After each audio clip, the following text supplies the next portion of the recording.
بسم الله الرحمن الرحيم.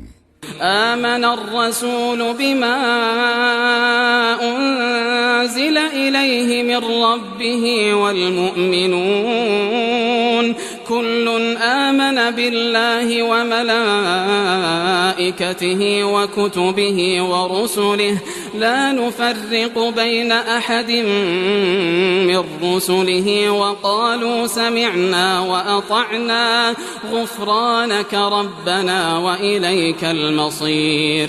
لا يكلف الله نفسا إلا وسعها لها ما كسبت وعليها ما اكتسبت ربنا لا تؤاخذنا إن نسينا أو أخطأنا ربنا ولا تحمل علينا